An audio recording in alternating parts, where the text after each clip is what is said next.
Hello નમસ્કાર, અનસલી ફૂડ્સમાં તમારું સ્વાગત છે. ફ્રેન્ડ્સ, હું છું મિતા અને આજે આપણે ગુજરાતી કઢી બનાવી રહ્યા છીએ. કઢી બનાવવા માટે અહીં મેં 500 ગ્રામ અમૂલની તાજી મોળી છાશ લીધી છે. તમે દહીં અને પાણી મિક્સ કરીને પણ કઢી બનાવી શકો છો. તેમાં 1/3 કપ એટલે લગભગ 5 ટેબલ સ્પૂન જેટલું બેસન મિક્સ કરીએ અને બેસન અને છાશને હેન્ડ બ્લેન્ડર કે પછી બ્લેન્ડરની મદદથી એકરસ કરી લઈએ.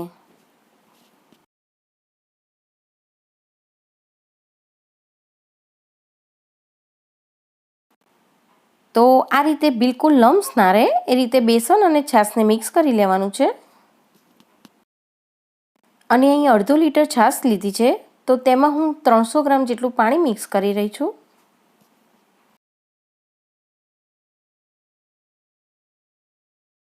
ફરી એકવાર બ્લેન્ડ કરી અને બધું મિક્સ કરી લઈએ.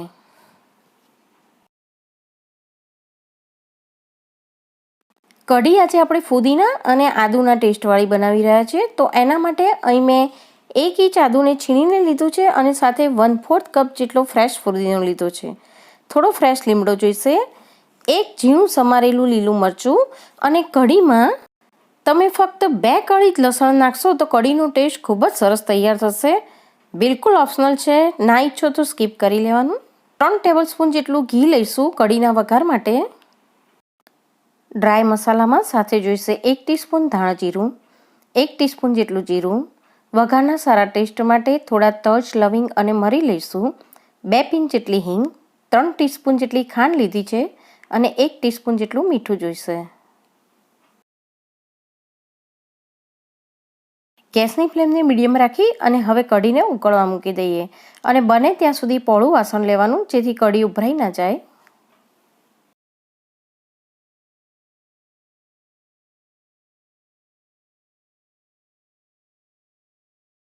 કઢીમાં સ્વાદ પ્રમાણે મીઠું એડ કરીએ, તો મેં અહીંયા 1 ટીસ્પૂન જેટલું મીઠું લીધું છે અને હું અહીંયા 3 ટીસ્પૂન જેટલી ખાંડ મિક્સ કરી રહી છું.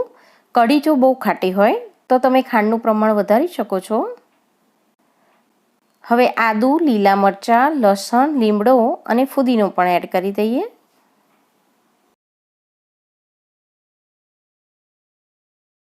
હવે આ બધું સરસ રીતે મિક્સ કરી લઈએ અને કઢીને ફક્ત 5 મિનિટ માટે ઉકળવા દઈએ.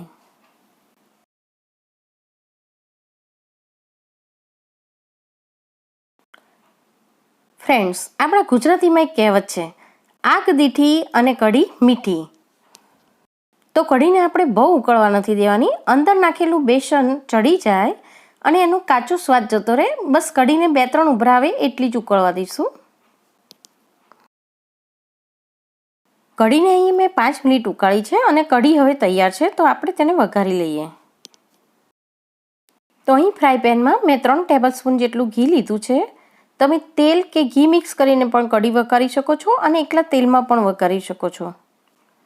તેમાં 1 ટીસ્પૂન જેટલું જીરું એડ કરીએ. તજ, લવિંગ અને મરી પણ એડ કરી દઈએ. તમને જો પસંદ હોય તો વઘારમાં થોડી સૂકી મેથી પણ નાખી દો, એનાથી કઢીનો ટેસ્ટ ખૂબ જ સરસ લાગશે. 2 પિંચ જેટલી હિંગ એડ કરીએ.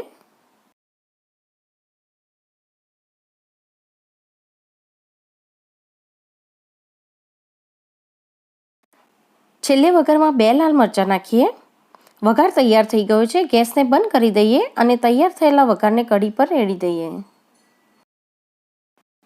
તો આ રીતે આદુ અને ફુદીનો નાખીને જો તમે કઢી બનાવશો તો ટેસ્ટમાં તે ખૂબ જ સરસ તૈયાર થાય છે અને આદુ અને ફુદીનાના લીધે તેનું ડાયજેશન પણ ખૂબ જ સારું થાય છે.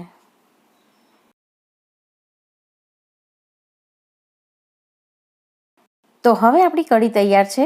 ગેસને બંધ કરી દઈએ અને ફ્રેશ કોથમીરથી તેને ગાર્નિશ કરી લઈએ. પોષણની દ્રષ્ટિએ જોઈએ તો છાશ એ પ્રોબાયોટિક્સ છે. તેમાંથી ભરપૂર માત્રામાં તમને એમિનો એસિડ મળી રહે છે, જે પાચન સુધારે છે અને બેસનમાંથી તમને પ્રોટીન મળશે. તો આ હેલ્ધી અને ટેસ્ટી ખટમીઠી કઢીને તમે ખીચડી, પુલાવ કે પછી સિમ્પલ રાઈસ સાથે પણ એન્જોય કરી શકો છો. ખાસ કરીને શિયાળા અને ચોમાસામાં આ કઢી ખાવાની ખૂબ જ મજા આવે છે, તો જરૂરથી બનાવીને ટ્રાય કરજો. તો ફરી ચોક્કસ મળીશું એક નવી જ રેસીપી સાથે. Thank you.